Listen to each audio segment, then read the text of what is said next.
오늘도 하나님의 은혜가 함께하는 귀한 예배가 되기를 원합니다. 이제 성탄절을 준비하며 함께 교회 절기가 시작되는 대림절 첫 번째 주일을 맞이했습니다. 교회 절기, 이게 교회의 달력이랄까요? 교회 절기가 이렇게 대림절부터 시작이 되어집니다. 예수님이 오셔야 예수님의 십자가의 죽음과 부활, 승천이 이어지니까요. 그래서 교회의 한 해의 출발은 대림절부터다, 이렇게 기억하시면 됩니다. 하나님께서는 유월절을 통해서 이스라엘 백성에게 그의 첫 해가 되게 하셨다라고 이야기를 하셨습니다. 그래서 하나님은 그러한 의미를 많이 부여하셨지요. 자, 오늘 우리가 성탄절을 준비하면서 함께 대림절의 절기를 보냅니다. 그래서 부탁을 드려서 강단을 우리 주변에 크리스마스 장식을 부탁을 드렸는데 스크린에 가려가지고 잘 안 보이는 것들이 있습니다. 하나님께서 우리 교회를 통해서, 믿음의 성도를 통해서 성탄절의 기쁨을 충만하게 허락하시기를 소망합니다. 기다리고 준비하면 더 큰 은혜가 임하게 될 줄 믿습니다. 그런데 세상에서 보면 먼저 성탄절을 느끼고 있어요. 그렇죠. 어디에서 제일 먼저 느껴요? 마트에서. 제가 보기에는 마트인 것 같아요. 대천 시내를 돌아봐도 어디서부터냐? 가게 마트부터 시작해가지고 크리스마스 캐롤이 틀어지고, 그리고 크리스마스 장식 용품들을 진열하면서 하려고 하는 장사의 사람들의 모습들을 보게 되었습니다. 우리 기독교연합회에서도 지난 1일날 성탄절 트리를 만들어가지고 점등식을 하게 되었는데 혹시 보셨나요? 네, 못 보셨군요. 구역전 자리에 예쁘게 매년마다 세워놓게 되는데 올해도 세워졌습니다. 지나가시다가 보고 하나님 앞에 또 감사하면서 성탄절의 은혜를 누리시는 귀한 은혜가 있기를 원합니다. 이런 성탄절의 절기들을 우리가 보면서 우리가 먼저 생각할 것은 주님께서 말씀하신 것을 이루시는 분이다 라는 사실을 기억해 봐야 될 것입니다. 자, 예언과 성취라는 것을 성경을 통해 우리는 살펴보게 되죠. 하나님은 말씀하셨고 말씀하신 것을 이루신 분입니다. 그래서 우리는 구약과 신약의 말씀은 하나님이 약속과 성취, 예언과 성취의 말씀으로 받아들입니다. 구약 안에는 예언과 성취가 되어져 있죠.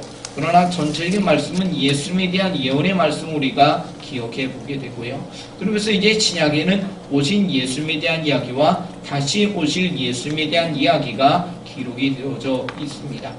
자, 구약의 예언 속에서 720년 전 미가를 통해서 예수님께서 베들레헴이라는 지명을 명하면서 여기에 태어나시게 될 것이다 라고 말씀을 하고 계세요.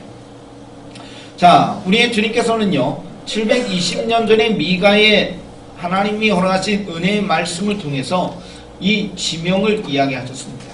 여러분들, 지명이 있다는 이야기는 굉장히 중요한 의미가 있습니다. 한번 옆에 있는 분에게 여쭤봅시다.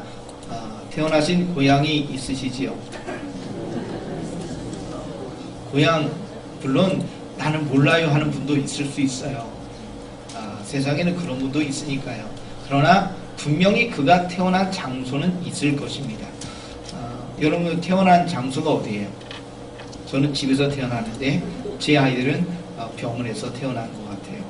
성도 여러분, 그렇습니다. 어디에서 태어나든 우리는 고향이라는 것을 가지고 있습니다. 그렇죠? 고향이라는 것, 지명이라는 걸 가지고 있다는 이야기는 중요한 의미가 있습니다. 실존하는 그 지명을 통해서 우리의 실존을 느끼게 됩니다. 어제 교회에서 김장을 하셨습니다. 맛있게 하셨습니다. 할렐루야. 네, 열심히 또 기도해 주시고 헌신해 주신 분들에게 감사를 드립니다. 어제 김장을 다 하시고 아마 한 분이 쏘셔서 사우나에 가신 것 같아요. 근데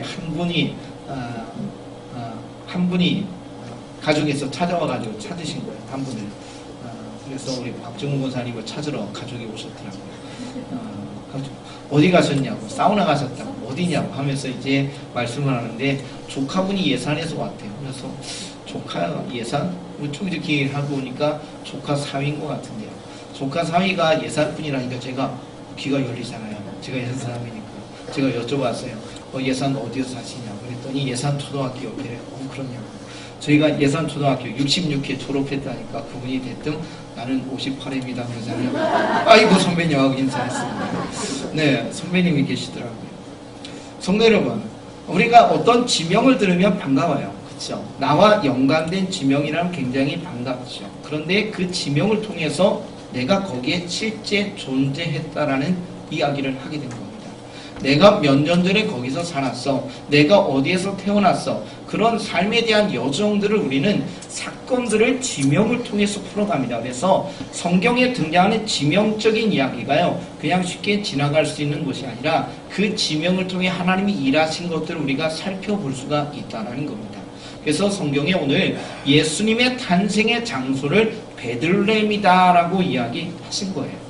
이 베들레헴이라는 이야기를 통해서 우리가 함께 생각하는데, 특별히 오늘 본문의 말씀에 미가를 통해 선포하는 말씀은 다스릴 자가 나실 곳이다 라고 이야기합니다. 다스린다는 이야기는 그 당시는 왕이죠. 왕이 태어날 곳이다 라고 말씀하신 겁니다. 우리가 예수님을 예수 그리스도시다 라고 이야기하죠. 예수님은 이름입니다. 그리스도는 직분이다 라고 하죠. 메시아라고도 이야기합니다. 그리스도 메시아는 같은 개념인데, 그리스도 메시아는 기름 부음 받은 자다라는 것입니다. 기름 부음 받은 자는 3명이죠. 첫 번째는 왕, 두 번째는 제사장, 세 번째는 예언자 혹은 선지자다라고 이야기합니다. 이분들이 기름을 부어서 하나님께서 크게 역사하신 인물이 되었는데, 왕도 기름을 부어 왕이 되게 합니다. 그것이 오늘 다스리는 자의 모습으로 이야기하죠. 통치자, 다스리는 자로 이야기합니다. 그러면서 이 다스리는 자를 이야기하는데 그의 근본은 상고에 영원에 있다라고 이야기합니다. 상고는 오래전이라고 이야기할 수 있죠. 여러분들 오래전 어디까지 올라갈까요? 우리가 아담과 하와까지 이야기할까요? 근데 여기서 더 나아가 성경 뭐라고 하면 영원이다라는 이야기합니다. 한번 옆에 있는 분에게 이렇게 여쭤보면 좋겠습니다. 몇 세까지 사실 것 같습니까? 아니, 여쭤보세요. 예. 제가 느끼기에는 아마 100세를 하실 분도 있을 것 같고 100세 못 하실 분도 있을 것 같습니다. 아마 우리 다음 세대들은 아마 인간의 수명이 늘어나서 100세 세대다 하면서 더 연장하면서 삶을 살아갈 수도 있을 것 같아요. 성경에 보면 무두셀라가 969살을 살았다고 그러니까 굉장히 오래 살았습니다. 예수님이 나인성 과부의 아들과 회당장 야이로의 딸과 그리고 나사로를 살리셨습니다. 그런데 그들도 죽었습니다. 이 땅의 모든 사람들, 이 땅의 모든 것들은요, 1000년, 만년 없습니다. 끝나는 거예요. 이 땅의 모든 생명은요, 수가 있다는 겁니다. 사랑하는 성도 여러분, 죄송하지만 우리는 떠날 때가 있습니다. 저도 여러분도.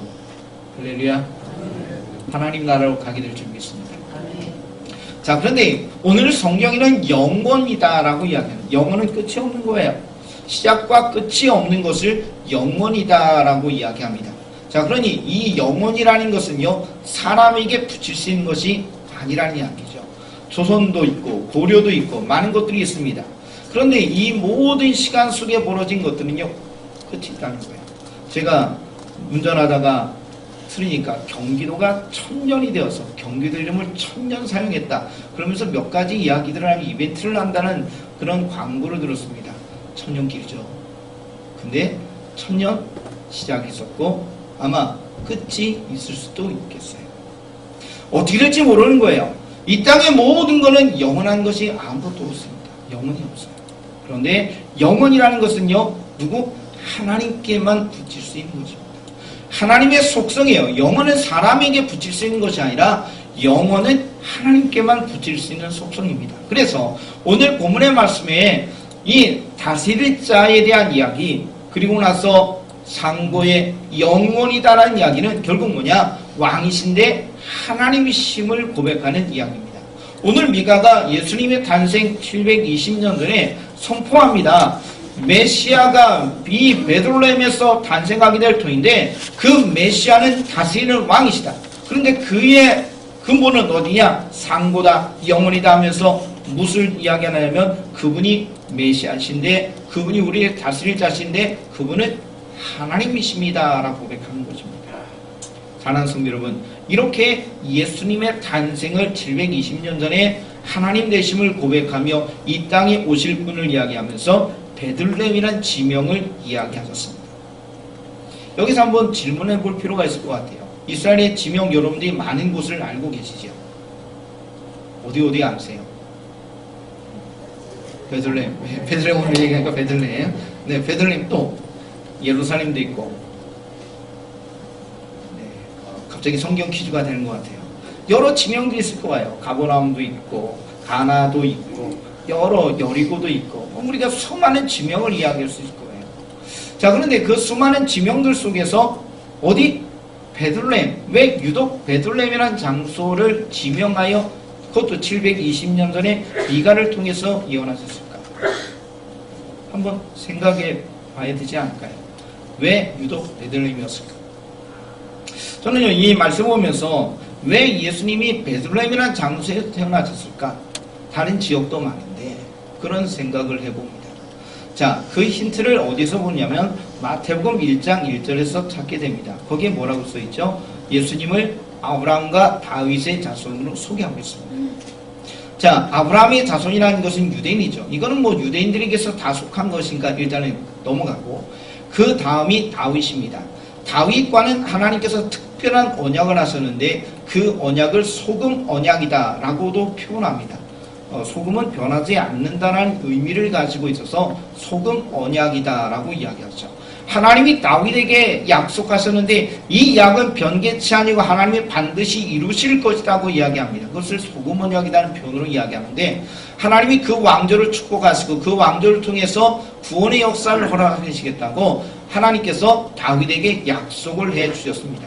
그래서 이것이 하나님의 약속의 말씀이었고, 그래서 유대인들이 이것을 받아들이면서 하나님 메시아가 이 땅에 오시면 아브라함의 자손 유대인인데 그 중에서 다윗의 후손으로 왕으로 이 땅에 오실 것이다 라고 기대하고 있었습니다. 그건 예언의 말씀이고 그렇게 또한 이루어졌지요.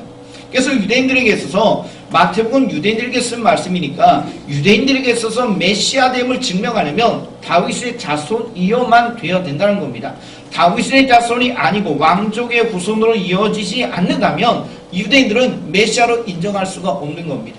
그래서 이미 왕조는 끝났지만 퇴락한 왕조의 후손으로 요셉의 가정에 예수님이 들어가시면서 그 왕조의 귀한 이야기가 이어져 나가면서 예수 그리스도의 귀한 일들을 우리는 기억하게 됩니다. 자, 사랑하는 성도 여러분, 자, 그러니까 다윗과 관계된 곳이 되어야 한다라는 힌트를 여기서 얻게 되는 것 같아요. 자, 그러면 다윗과 얽혀있는 장소들을 좀 여러 군데 찾아볼 수가 있을 것 같아요. 어디가 있을까요? 베들레헴, 오늘 이야기가 나오잖아요. 베들레헴, 여기가 어디냐면 베들레헴은요 다윗의 고향입니다. 다윗의 고향. 또 어디가 있을까요?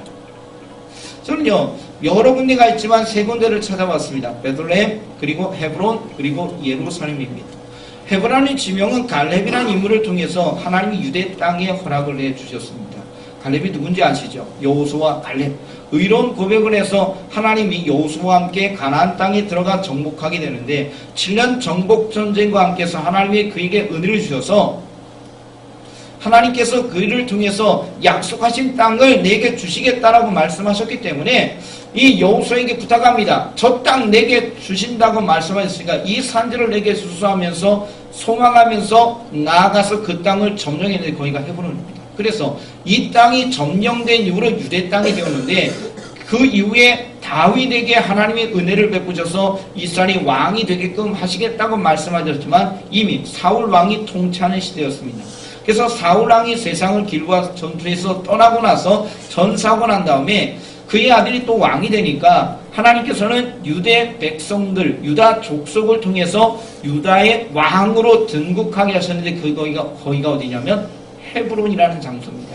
갈렙을 통해서 가나안 땅을 점령할 때 유대 땅에 되게 하셨고 그 헤브론에서 다윗이 유다 지파의 왕으로 시작하게 하시는 은혜를 베풀어 주셨습니다.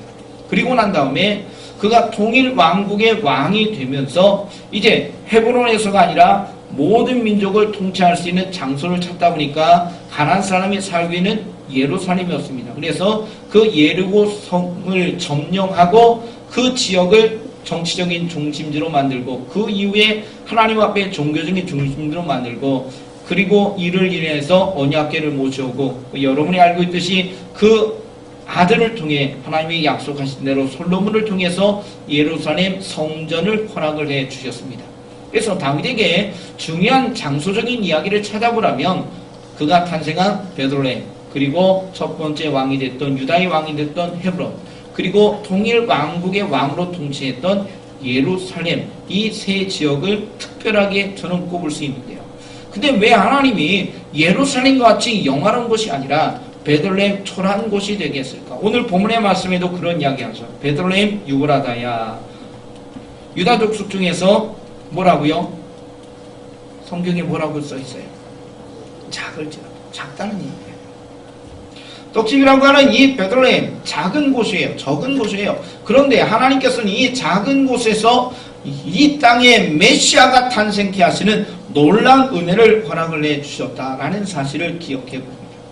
자, 여러분들 다윗과 연관되는 장소 속에서 영화로운 그가 통치했던 강력한 리더십을 발휘했던 그 통치의 철학이 담겨있는 이 다윗의 성이라고 이야기하는 시온성이라고 이야기하는 예루살렘이 아니라 그 옆에 있는 초라한 베들레헴에서 이야기하고 계셨습니다.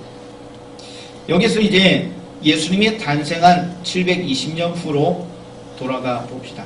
720년 전에 미가의 이야기를 통해서 오늘 말씀을 보고 예수님이 탄생한 720년 후에 이 현장을 바라보게 되는데 예수님이 탄생하실 때 먼저 이것을 알고 있었던 사람이 누구예요? 동방박사들이잖아요. 동방박사들이 별을 다 보고 먼 동방에서부터 찾아왔습니다. 그리고 간 곳이 어디예요? 그가 예루살렘에서 헤롯궁에 찾아갔다라고 이야기합니다. 그리고 이야기하죠. 유대의 왕으로 태어난 자가 있는데 우리가 멀리서 왔습니다. 경배하러 왔습니다. 그들이 황금과 유황과 모략을 가지고 경배하러 먼 지역에서 왔잖아요. 그때 온 성이 소동합니다. 헤롯이 분노합니다. 왕이 태어났다. 그래서 성경학자 박사들을 모아놓고 이야기합니다. 자, 메시아가 탄생한다면 어디에서 탄생하겠느냐?